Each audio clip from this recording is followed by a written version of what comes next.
Hey, what's up? Brent for Brenspeed. As always, thanks for watching Brenspeed TV. Short video for today, a little something different. I know I show you a lot of 3-valve Mustangs, Coyotes, GT350s, GT500s, 01 Cobra.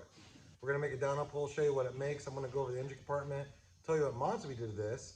But hey, if you haven't, please subscribe it, notify, stay up to date, see cool videos like this. Let's get started. All right, here's our mod list.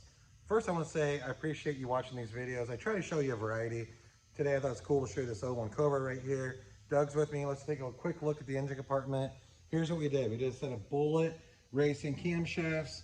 Has a JLT cooler intake on it, under dry pulleys.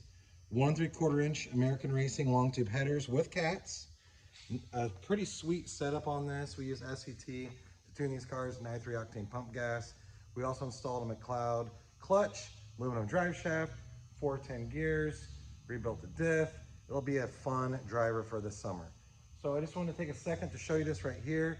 Let's get on the dyno right now, watch a couple pulls, look at the numbers, we'll talk about it.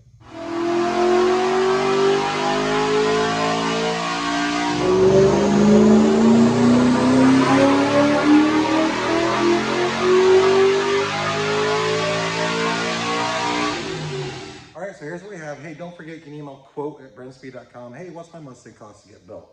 But look at these numbers. 342 real horse, 342, 2 in a row, right at 6,300 RPM. Torque came in at 319 and 318 at 5,000 is where that peaked. It's on a dyno jet. It's rated SAE. It's on 93 octane, but a pretty sweet car. 65,000 miles. Think about it. This car is 19 years old. Technology has changed a lot since then. But for a cold air, under dry pulley, set of headers, mild set of cams in that thing, I think the power numbers came out good. So, hey, if you have any questions, leave a comment, happy to answer. Don't forget to subscribe and notify, and check out Brenspeed.com. I will leave a little bit more info about this car in the description. Maybe you have more questions, but of course, you leave that comment, I'll answer. Thanks for watching, enjoy your weekend.